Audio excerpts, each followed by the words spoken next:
Hello students, in this video lecture I am going to discuss with you the Planck's radiation law using Bose-Einstein statistics, and to do this let us consider a gas of photons which is enclosed in a cavity or in a chamber, and this cavity has a special feature, very special feature, that the walls of this cavity are perfectly insulating and perfectly reflecting from inside. Okay, so this cavity has these features.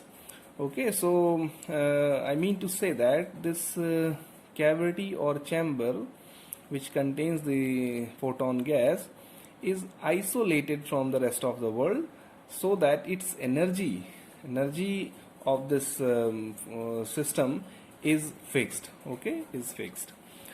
So before starting the statistical description of this photon gas, I want to discuss with you some basics of this photon gas.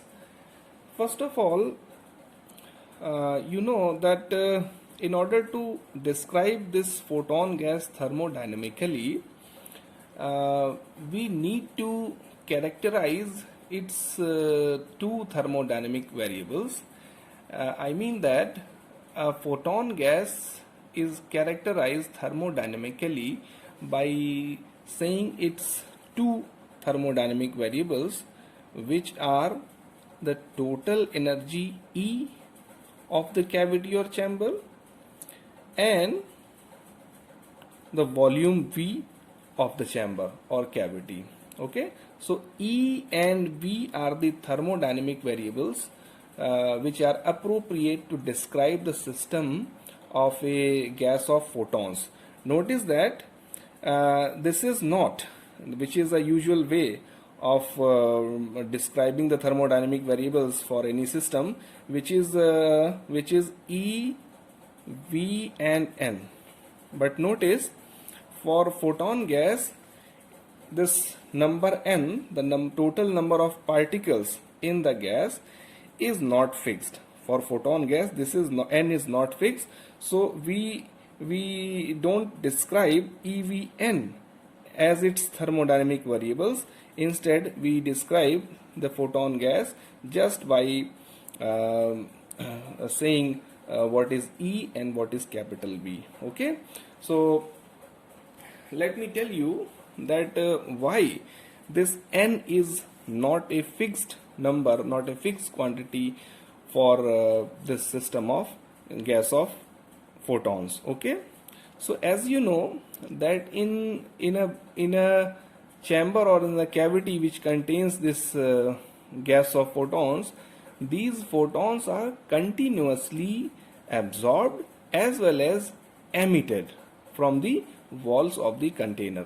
Okay, but any photon which is absorbed at some frequency need not to emit at the same frequency. Okay, the emitted photons may have different frequency and may emit in different numbers, provided that it has to conserve the total energy of the system. Okay, it has to follow the conservation of energy principle. Okay, so it is not necessary that a photon which is absorbed at a frequency will be emitted at the same frequency. It is not necessary. It may emit at a different frequency and in a different number of photons. Okay, such that they conserve the energy of the system. Okay, that's why this N is not conserved. This N is not conserved. Okay, now second thing is that the gas of photons has two distinct features as compared to the other gases made up of particles which have non-zero rest mass. Okay, so as you know that photon has a zero rest mass. Okay, and if you take any other gas, like for gas of electrons or gas of helium atoms, then a gas of photons will be different from the gas of electrons or gas of helium atoms in two features. Okay, what are these two features? These two features are, first of all, that the photons, as you know, photons do not interact with each other. Okay, so you don't need to consider or you don't need to neglect the interparticle interaction. Okay, you don't need to consider about the relaxation of neglecting interparticle interactions. Okay, since photons do not interact with each other, so we do not need to impose this approximation that the interparticle interactions are negligible or can be neglected. Okay, so this is not the case with the photons. Now second thing is that the number of the number of particles in an isolated system, that is the number of particles, that is here photons, the number of particles in an isolated system,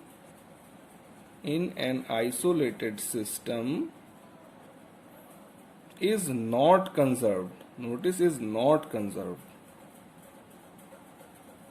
This is a feature which is not found in a gas of electrons or in a gas of helium atoms which is isolated. Okay, so if you have a gas of electrons or gas of helium atoms which is isolated, then the total number of electrons or helium atoms will be fixed, will be constant.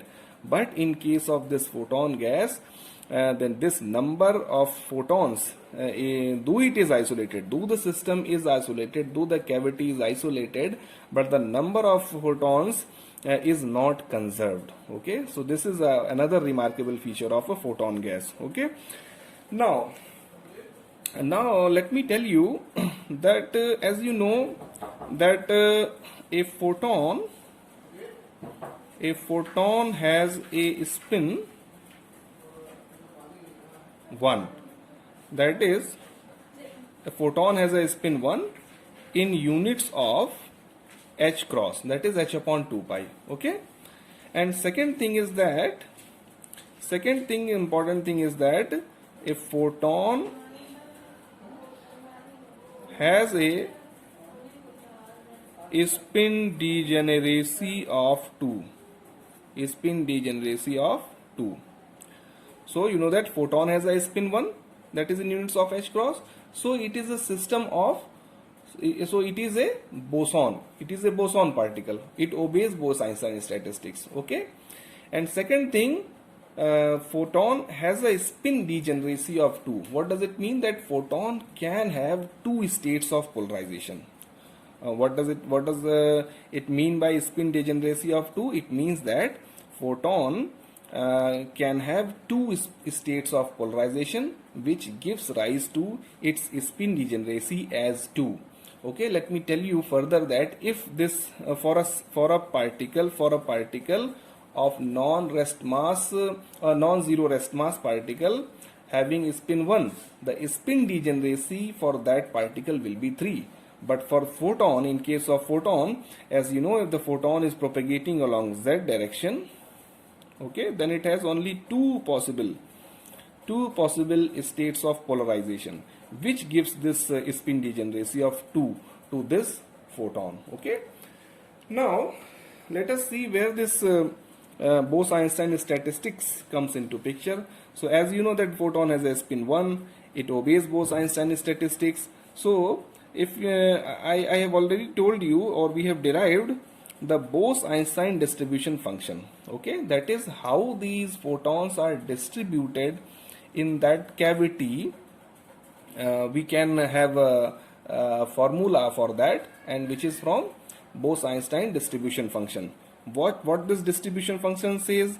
This distribution function says that the average number of bosons per quantum state, n epsilon, can be written as 1 over e to the power alpha, then e to the power beta epsilon minus 1.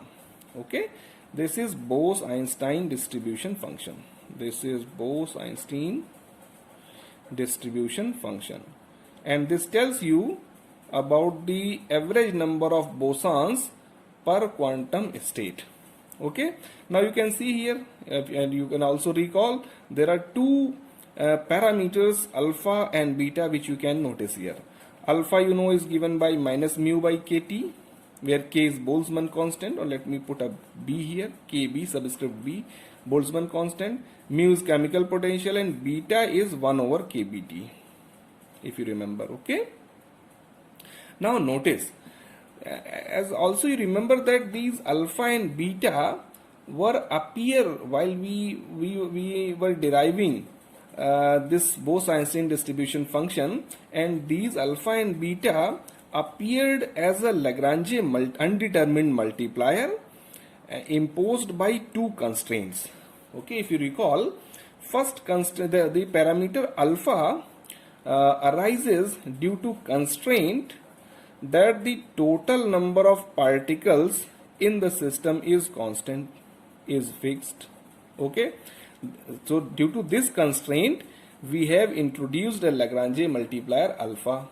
Now this Lagrange undetermined multiplier beta was incorporated owing to the fact that total energy of the system epsilon I Ni was constant.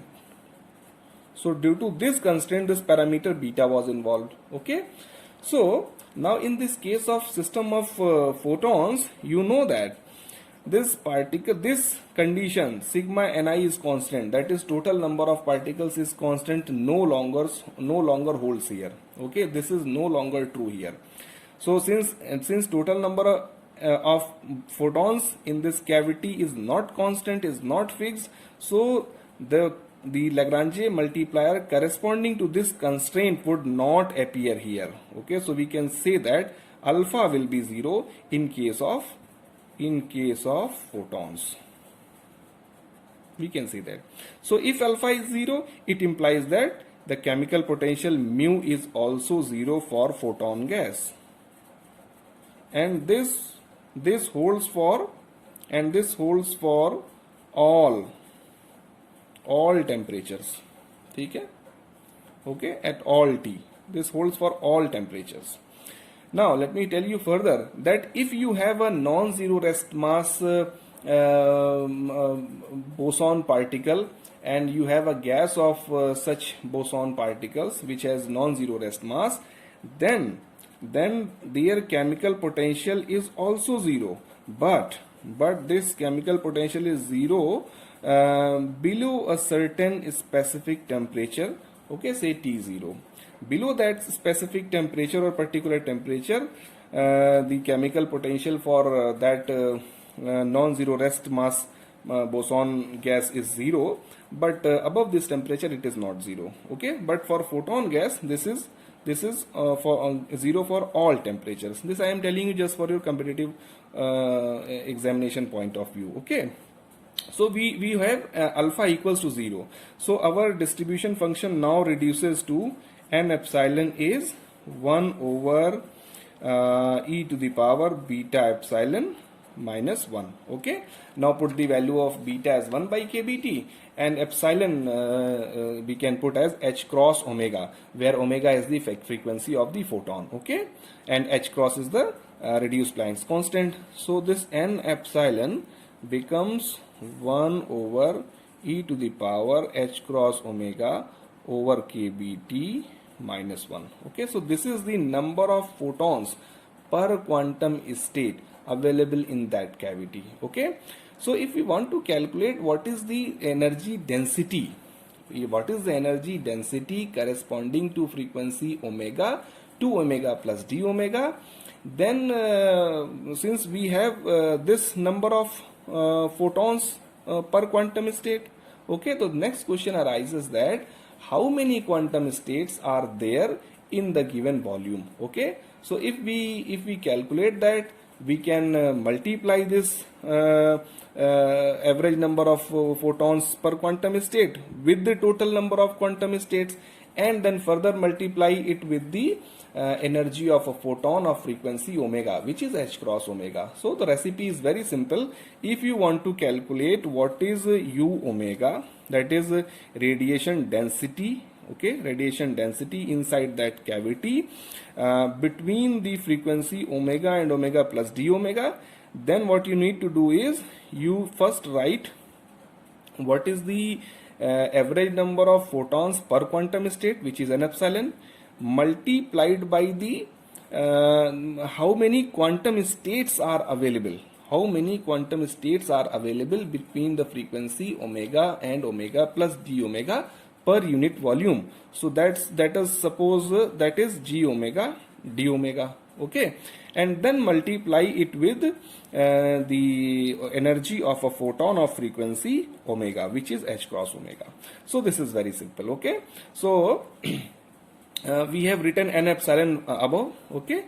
Now g omega d omega, which is density of states, that is number of quantum states between the frequency omega and omega plus d omega, is per unit volume. Per unit volume is given by omega square d omega divided by pi square c cube, where c is the speed of light, okay. This you remember.